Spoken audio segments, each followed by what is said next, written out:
हम इस वक्त खड़े हैं वार्ड नंबर 29 के अंदर। वार्ड है डिप्टी मेयर का और असलम फारूकी हैं इसके इस वार्ड के पार्षद। लगातार जो कार्यशाला देखी जा रही है, लगातार जो दावे किए जा रहे हैं निगम की ओर से कि हम क्षेत्र के अंदर काम कर रहे हैं।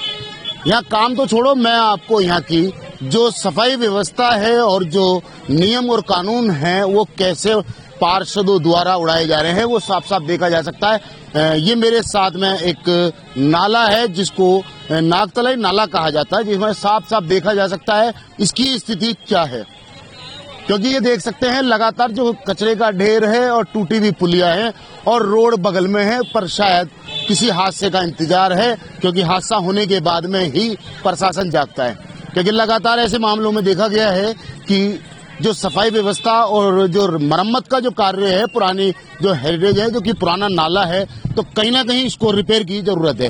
क्योंकि यहाँ स्थानीय लोगों का लंबा विरोध है, काफी समय से विरोध कर रहे हैं, पार्षद से संपर्क कर रहे हैं, पर शायद कोई सुनवाई नहीं हो पा रही है। क्योंकि हम बात करेंगे स्थानीय लोगों से कि लगातार जो इस पे काम जो चल रहा है, डिप्टी मेयर हैं, स्थानीय पार्षद भी हैं, डिप्टी मेयर बने बैठे हैं, पर शायद वो यहाँ से लापता हैं।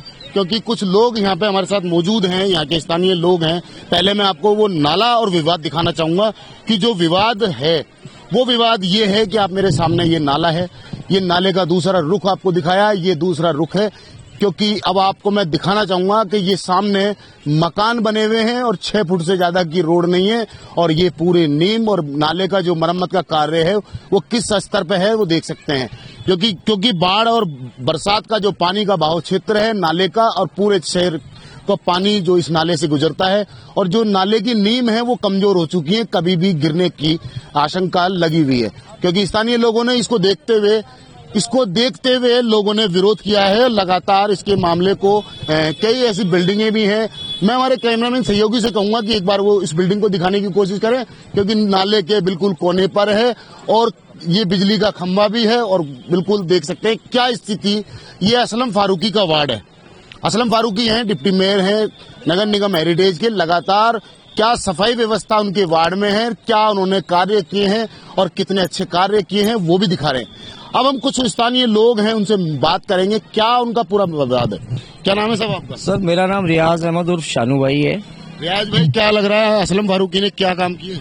देखिए, असलम फारूकी साहब के काम के बारे में तो जैसे आपने यहाँ पे अभी अपने देखा है तो कुछ भी नजर नहीं आता, जीरो है, बिल्कुल जीरो है, बिल्कुल सुनवाई नहीं होती उनके पास, घूमने के अलावा तो उनके पास कोई काम नहीं, विकास कार्य के नाम पे जीरो है।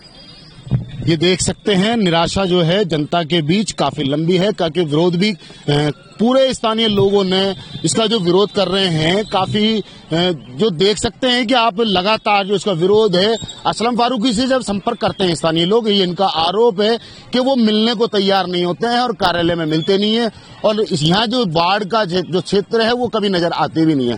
खैर, आने की तो बात दूर है, अभी बात करेंगे। क्या नाम है साहब? मेरा नाम मोहम्मद राशिद है। आश्वन के अच्छे कार्य किए हैं, इतना अच्छा कार्य किए कि हम लोग की स्थिति आपके सामने है पूरी, और आपके मीडियम के माध्यम से आप खुद दिखलाओगे कि यहाँ की क्या हालत है, क्या स्थिति है। उनको सफाई की कहते रहो, न सफाई होती है, उनको हर चीज के लिए मतलब आश्वासन देते रहो और हमें आश्वासन नहीं मिलते। हम ऑफिस में जाते हैं, ऑफिस में जो ऊपर से नीचे उतर के नहीं आते कि कार्य हो जाएगा, सिर्फ आश्वासन और कुछ भी नहीं। आज तक हमें कुछ नहीं मिला इससे। अच्छा, एक आपको दिलचस्प बात और बताना चाहूंगा कि लगातार जो पिछले सरकार में महेश जोशी मौजूद थे, मंत्री थे, उनके समय में एक बजट पास हुआ था इस नाले को रिपेयर करने का, जिसको कोई 100 करोड़ से ऊपर का बजट था नागतलाई नाले को रिपेयर करने का। कितना समय हो चुका है वजनलाल सरकार को बने हुए, और बजट हुआ था कांग्रेस सरकार में पास। ये जिम्मेदारी असलम फारूकी को दी गई थी इस नाले की रिपेयरिंग की, पर शायद वो रिपेयरिंग किस तरीके से हो रही है अभी सामने है। क्या लगता है कि वो बजट कहाँ गया? जी साहब, मेरा नाम चांद मोहम्मद है और मैं पुलिया नंबर 1 पर रहता हूँ। हमारे जो पुलिया नंबर 1 है, उस पुलिया नंबर 1 के मैंने कई बार वीडियो, इनको असलम फारूकी साहब को मैंने वीडियो भेजी है, एक बार नहीं 2-3 बार भेजी है, बल्कि उनके ऑफिस के अंदर 2-3 बार हम 5-7 जने जाकर उनको कंप्लेंट भी देकर आए, बगैर लिखित रूप में भी देकर आए उनको। लेकिन ये हमारी जो बिल्डिंग है, ये कैमरामैन से उनको दिखाई है वहाँ पर, उसके अंदर बिल्डिंग है 5-6 खंड की बिल्डिंग है, और पानी इस स्पीड से पानी जाता है उसके अंदर कि कभी भी ये बिल्डिंगें गिर सकती है कभी भी। और इतनी ज्यादा नीचे की जो नगर निगम की जो दीवार बनी हुई है वो दीवार भी क्षतिग्रस्त हो चुकी है, मतलब गिर चुकी है दीवार भी। वो पानी सारा जो उसके अंदर होके जा रहा है। और सर ये मकान जो है ये बूढ़ा मिट्टी पे और कचरे को बने हुए मकान है सारे। क्यों तक ये क्या मकान अभी बूढ़ा मिट्टी भेजाएगी, सभी मकान सारे गिर जाएंगे और यहाँ पर जानों का नेशा लोगों की।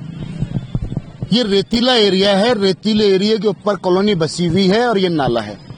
क्योंकि बरसात का जब पानी बाहर जो आता है वो लगातार ये नाला जल स्तर से ऊपर जाता है। जब जल स्तर से ऊपर जाएगा तो पानी के कटाव से ये नाले की दीवारें टूटती हैं और वो पानी रोड को लेकर नीचे धंसती है। क्योंकि खतरा, ये आशंका लगातार बना हुआ है कि क्या ये मकान कभी भी गिर सकते हैं। क्योंकि बहुत बड़ा सवाल है, क्योंकि परिवार इसके अंदर रह रहे हैं और लोगों का आरोप लगातार है, पर शायद प्रशासन इसमें कोई दखल देना नहीं चाहता। क्योंकि स्थानीय पार्षद ही बचते फिर रहे हैं, तो जब इनका नेता ही दूर है तो फिर सरकार कहाँ सुनेगी। क्या लग रहा है कि क्या वजह है जी? सर सबसे बड़ी वजह तो इसके अंदर हमारे डिप्टी मेयर साहब की लापरवाही है, क्योंकि वो खाली पार्षद नहीं है। यहाँ से जो है कांग्रेस की सरकार में उनको डिप्टी मेयर बनाया गया था।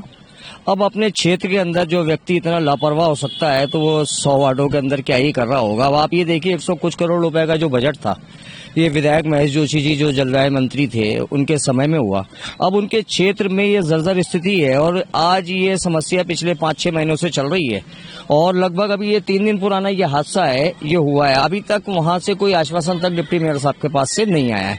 अब इसको देखते हुए तो ऐसा ही लगता है कि साहब ये निगम को लापरवाह कहे या पार्षद को लापरवाह कहे, तो हमें तो ये समझ में ही नहीं आता। ये अंधकार में डूबे बैठे हुए हैं। इस क्षेत्र में एक तरीके से कांग्रेसियों की हमारी मोहर लगी हुई है।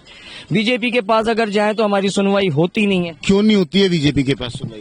भाई सिंपल सी बात है कि हमारा उनका एक ही आरोप रहता है कि साहब आप वोट नहीं देते हो, आप वोट देते नहीं हो। अब आप देखिए, अब वोट देना नहीं देना वही बात है। हमारा अभी विधायक कौन है? अभी विधायक बाल मुकुंद आचार्य जी हैं, उन्होंने आकर के आज तक नहीं देखा।